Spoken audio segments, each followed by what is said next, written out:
right, so this is a mimer on this week's Parsha. Vayetze said Yud Kislev. Yud Kislev, of course, is going to be for us Sunday. Yud Kislev obviously is the koyach, the energy of the Mitla Rebbe, the Chag HaGeula of the Mitla Rebbe. So it's the energy of the Mitla Rebbe, energy of Geula. And every day of Kislev is energy of Chassidus and the energy of Geula, the energy of miracle. So I just can't wait for all those miracles to be flowing and flowing and flowing, because this is definitely the energy of every day of this month. Starting off with the pasuk from our parsha, Zaracha Kiafar Haaretz, famous pasuk, beautiful pasuk, Ufaratsta. Limitless expansion, limitless growth. This pasuk, this bracha was said to Yaakov Avinu. And the question our Chachamim ask is, why was Yaakov the one that got this bracha? It's not like he's the first one that got the bracha for Yerusha Haaretz. Already Avraham Avinu was promised that Klal Yisrael will have Eretz Yisrael, right? We have that by Bris Ben Absarim, long time before. But he was promised Eretz Yisrael. Yaakov was promised Ufaratsta, this limitless expansion beyond Medida V'Agbala, beyond limitations. So Chachamim say, because Yaakov kept Shabbos, and we're like, Avram didn't keep Shabbos? We know all the Avos kept all the mitzvahs, even though they weren't given to any of them. So they're all in the same category. They all kept them, and they all were not commanded. So what is Yaakov's merit over Abraham? Well, by Yaakov, we see a connection to a pasuk. When Yaakov came to Shechem, it speaks there about him setting up the tchumim for Shabbos. So as such, we don't just see that he kept Shabbos, but we see he kept Shabbos enough that there's an allusion to it. It's not written explicitly in the pasuk, but there's a reference to it based on a pasuk. Abraham, of course, kept Shabbos.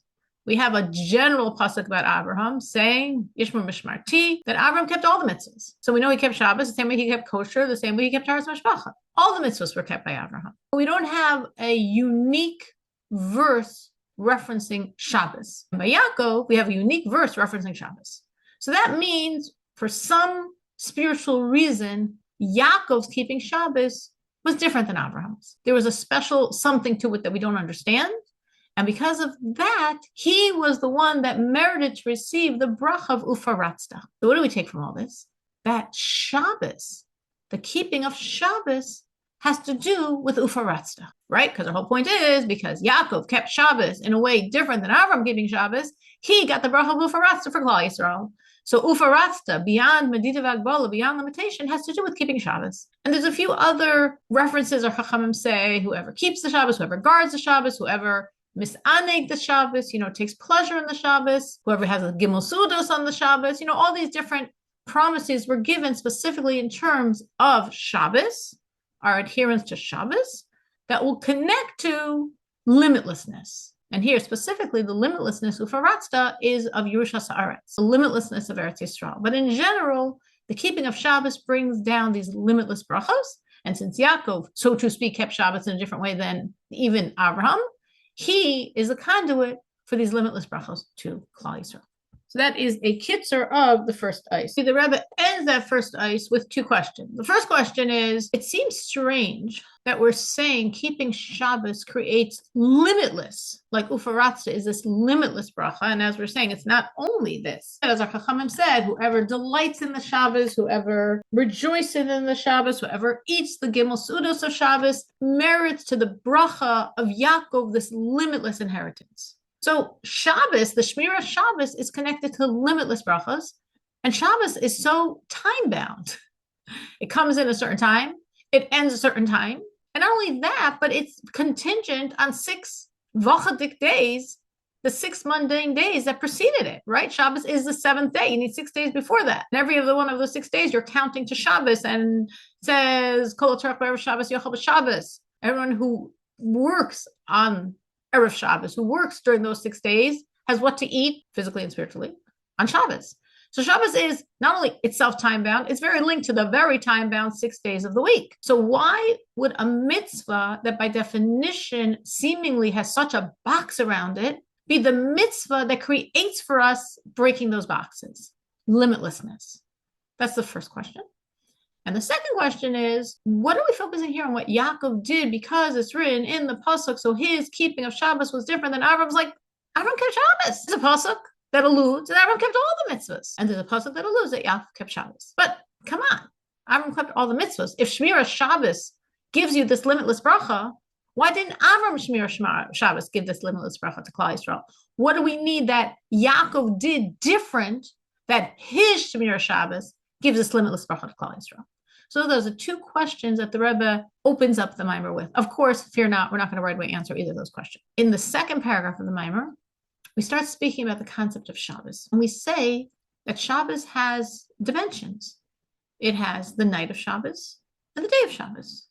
And within, of course, the day of Shabbos, we have the two dimensions of the day and then the afternoon of Shabbos. So really, in essence, there's three dimensions of Shabbos, which are marked by the three tefillas and three seudas. So we have the seuda and tefillah of Friday night. We have the tefillah and seuda of Shabbos day. And we have the tefillah and seuda of Shabbos afternoon. And we know by Shabbos, as by many things in Yiddishkeit, it's a crescendo effect. It's culminating. So that means the peak of the Shabbos experience is the end of the day. Is it tefillah of mincha? Is that, Lubavitchers barely remember to do, having a shalosh shudas. Of course, the Rebbe very often mentions this time in his Kabbalistic name, Raiva de Raivin. Raiva means will. In Aramaic, the will of all wills. This is like the height of Shabbos. And we see, when we speak about Shabbos in the Tefillah of Mincha, we use the term the Menucha of Shabbos. And that's also something we could question because, and we all know this because we experience this every week. For me, or I'm sure anyone else here, if we would think of when do you most taste the Menucha of Shabbos, I will ask you, when do you most taste the Menucha of Shabbos? Friday night. Exactly. That's just being normal. Every single Jewish woman would tell you that, no question. You're racing around Friday. I don't care how late. It could be a summer Shabbos. You're still racing around Friday or the last hours or minutes. Definitely when Shabbos comes in about 4:00. You're racing. You light your candles and it's all done, or whatever's not done is not done. So quick, move on. Menucha Shabbos, right? Give your children a hug, sit down, say your Tehillim, look at the candles, feel the Menucha of Shabbos. We all feel that. I don't know anyone that feels the Menucha of Shabbos, Shabbos afternoon. Maybe we're sleeping then. I don't know anyone that has this same from darkness to light, from stress and pressure and flurry and busy to the Menucha of Shabbos. But no, we're told, as we see in the davening, where do we speak about the Menucha of Shabbos? Only by the Tefillah of Mincha. That's the time of Shabbos when we have the Menucha. So we need to understand that. Now, we're not going to explain that now either. So again, we're going to put that question on the side also. In order to gradually answer that question, so again, what we're trying to understand now is why is it that the end of Shabbos, the Mincha, Shalosh Shudas time, is the ultimate time of the energy of Shabbos, is the time officially when we can experience the Menucha of Shabbos. What's special about that time? So to understand that, we're going to look at the Tefillah of Mincha, the Shemona Esrei. Meaning Shemona Esreis are pretty much the same structure, but in each of the time slots of Shabbos, meaning Ma'ariv, Shacharis, and Mincha, there's a different intermediary paragraph which is expressing the unique energy of that time. So if we're looking at Mincha, and here's the siddur that I don't have here, because Hashem clearly didn't want me to bring it up, right? We're looking at the Mincha Tefillah. We're going to look at that unique paragraph. That's not Ma'ariv. That's not Shacharis. That's only Mincha. Again, Ma'ariv has its unique paragraph. We're not talking about it. Shacharis has its unique paragraph. We're not talking about that either. We're focusing on Mincha's uniqueness, its specialness, and we know it is the most intense because that we already learned. So we're going to look at that unique paragraph and see what is that paragraph telling me that is going to help me unpack the specialness of Mincha, the specialness of Raiva Derivin, from which I'm going to eventually understand why is it that keeping Shabbos, which seemingly is so time-bound, is not at all, and actually unpacks for Klal Yisrael and for me, the one who is keeping the Shabbos, the most limitless brachos. Now, there's a lot of details the Rebbe says here, and I'm glossing over them all because I did teach them, and it will be another whole half hour to explain the details. So I'm not going to do that. You're going to take it on faith or look at it inside. But what the Rebbe shows us is that paragraph unique to Mincha Shabbos, starting Ate'echa b'Shimcha Echad Mika Amchi Yisrael Goy Echad Ba'aretz. That paragraph has basically 4 subsections. Each of the subsections, as the Rebbe unpacks them, have the same structure: Chesed, Gevura, and Tiferes. So we start that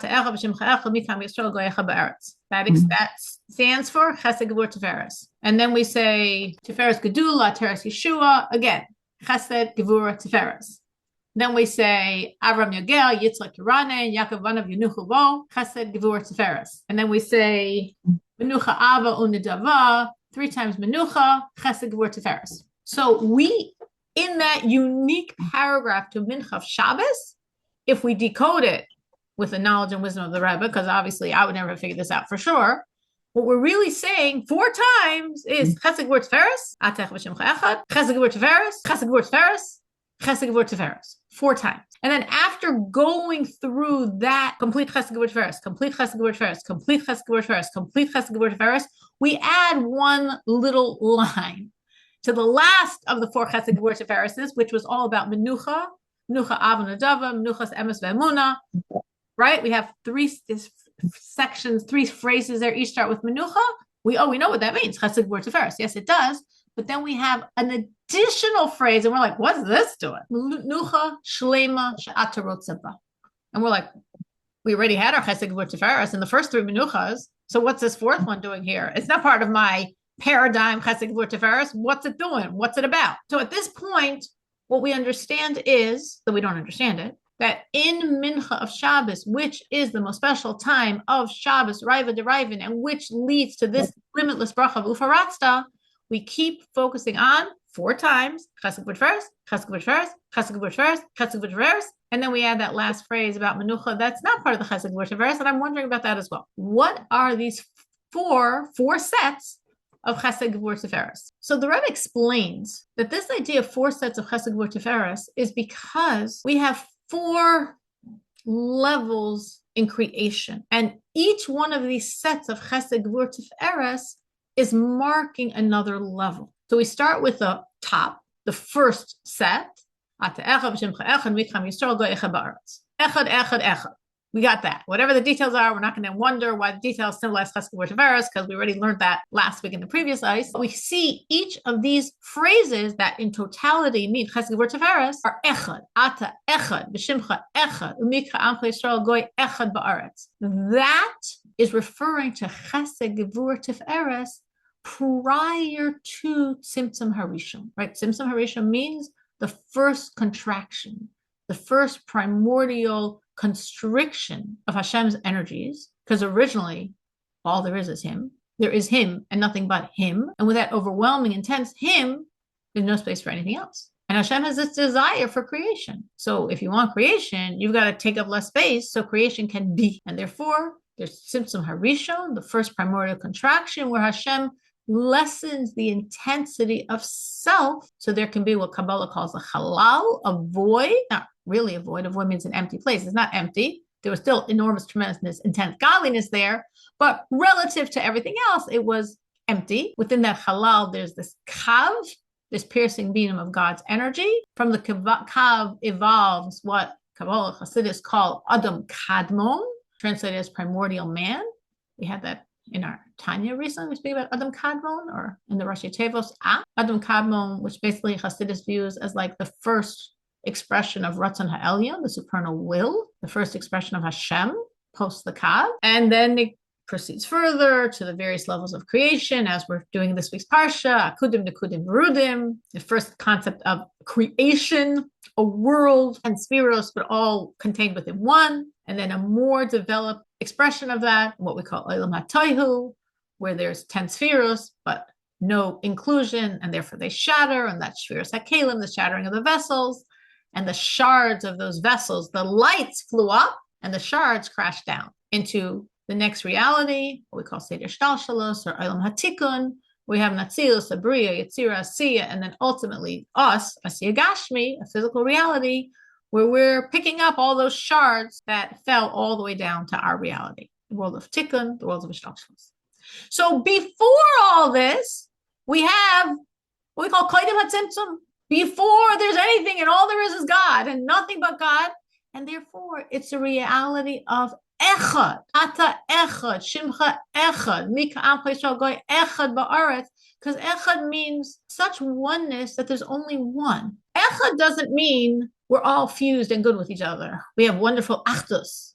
That's not echad. Achdus you can have if there's two, if there's three. You can't have achdus if there's one. So we're not talking about achdus. We're talking about one. Nothing but one. What you might call the language of Chassidus, pshitus. It's just simple. Or without hischalkos. No differentiation, no division, just Eibishter. When is it just Eibishter? Nothing to talk about, just Eibishter. Koidim hatzimtzum. Before we even have tzimtzum harishon, the highest level of reality, just him. Nothing else to talk about. Echad. That's the first set of the trio of Chesed Gvur Tiferes.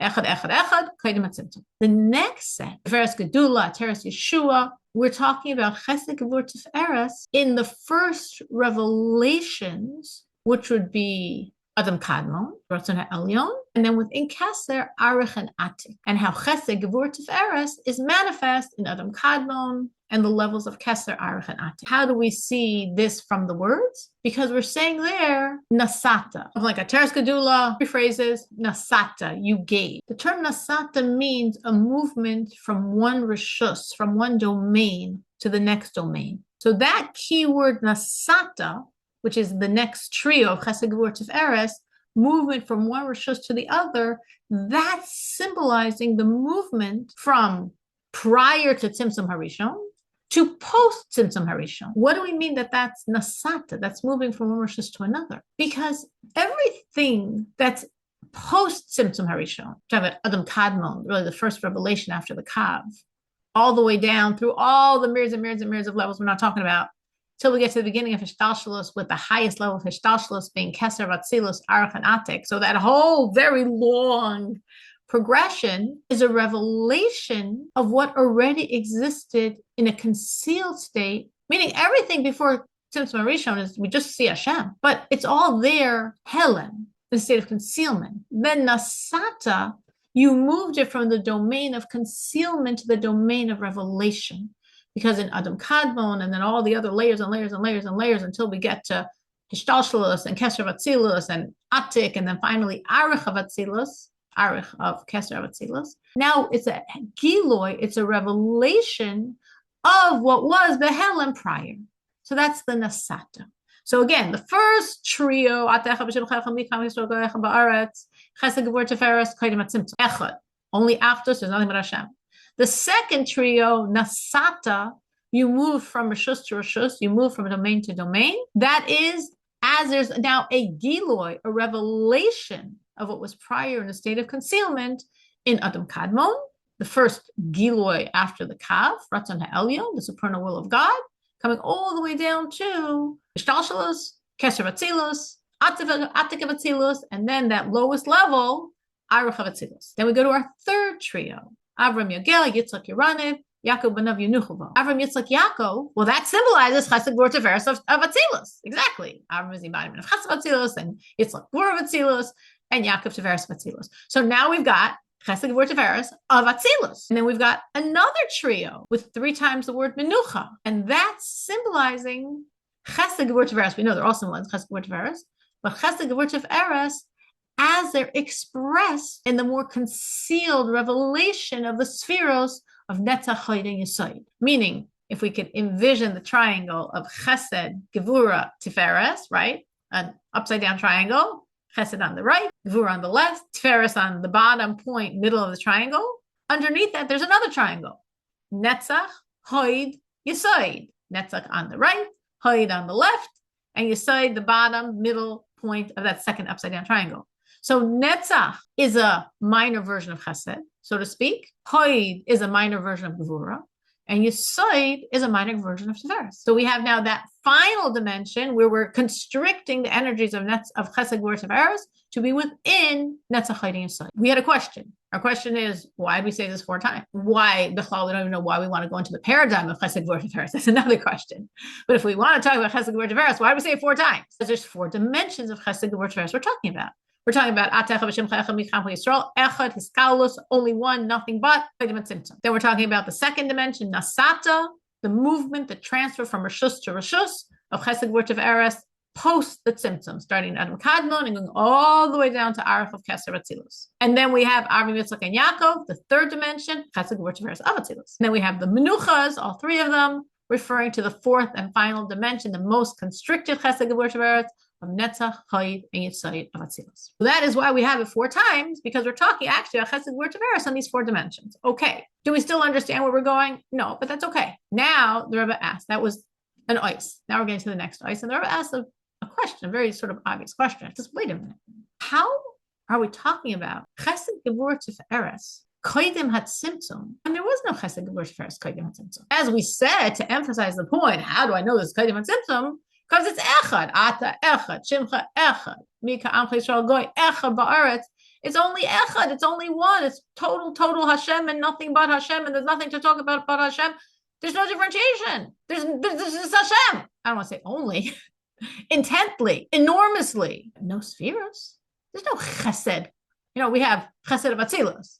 We have chesed of Asiya. We don't have chesed of Kodim Hatzimtzum. Kodim Hatzimtzum is Hashem. But we are saying that there is a chesed Gevurah Tiferes Kodim Hatzimtzum. So what are we talking about? So the Rebbe says, I think this was a fascinating part of the Ma'or I'm about to explain. The Rebbe says, why did Hashem create? What's the idea of creation?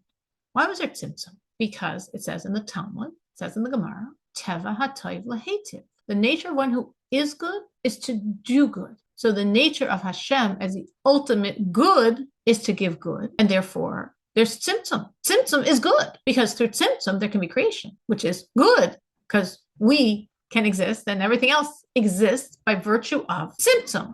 So there's a lot of fascinating things you can unpack in that. One, of course, is that we usually think of tzimtzum. Tzimtzum means constriction. We think of constriction as bad. Who wants constriction? Well, no, actually, in creation, tzimtzum was good. Because if there wasn't tzimtzum, there could never be creation. So that has a lot of interesting corollaries in our own reality when we're looking at tzimtzum, the tzimtzumim we experience, the constrictions we experience, and that we could or would view negatively, but everything evolves from what's above. So the first ultimate tzimtzum was from Hashem's Teva Toiv L'Heitiv, for existence, for us, for creation, goodness. So too, every tzimtzum that evolves from that is coming from that point of Hashem's goodness. I actually had this tonight. It's like silly to even say what, but I lost something a long time ago, like years ago. And I don't know why, for some time recently it's been on my brain that I lost it. I literally gave stuck to Rameh Baal Hanes at least twice for this lost item of years ago. And just tonight I was like, I lost it because Hashem and his kindness wanted me to lose it. That was part of Hashem's kindness. Do I know why that was Hashem's kindness?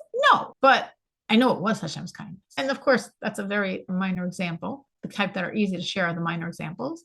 That every symptom, every time we go through something that feels like a symptom, it's ultimately an ishtalshalos. It's an evolution from the original constriction. Any of our constrictions come from that original symptom harishon, that ultimate original constriction that was coming from pure chesed. For us to be, there needed to be symptom.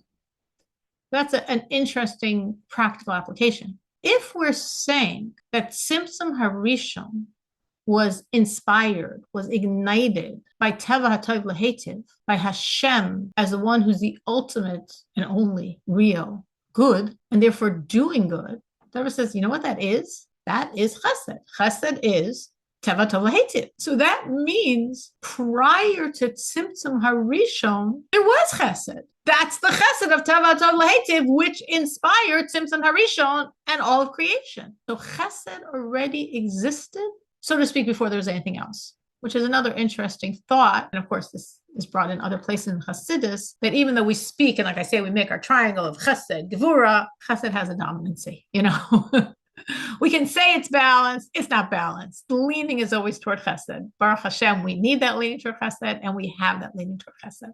But we want to understand this. We want to understand this idea that Koiden Tzimtzum Harishon, and there's nothing, there actually is. And this is really a very revolutionary concept, that Koiden Tzimtzum Harishon, where, well, it's just absolute Hashem, but we're talking now about something, the manifestation of chesed. So there's Hashem, and there's his chesed. It's not just Hashem, it's Hashem and his chesed. Now, of course, we have to find chesed, gevurah, and tiferes, and of course we will, but that's a bit later. Before we do that, the Rebbe, to understand this, raises a question on something else. And I don't think, maybe I'll just throw out the question, but we definitely won't have time to develop the question, let alone get to an answer. But the question, the Rebbe says, is to understand this, we are going to speak about creation, understanding creation. And our Chachamim say something sort of unusual if you think about it for longer than it would take us. But the Rebbe right away points out what's unusual. Our Chachamim say, just as the soul fills the body, so does God fill creation. And the Rebbe says, that doesn't seem to make sense. The relationship of soul to body is not the relationship of God to creation. So why are Chachamim giving a mushal, soul to body, that doesn't jive with the nimshal, God to creation? Now, how it doesn't jive, the Rebbe spends a long time explaining. And then why are Chachamim give that mushal, the Rebbe explains. And then all of this helps us, of course, understand the idea of chesed prior to Tzimtzum Harishon, and then we're going to find Gvura, and then we're going to find Tiferes. And all of this is to be continued. Thank you so much.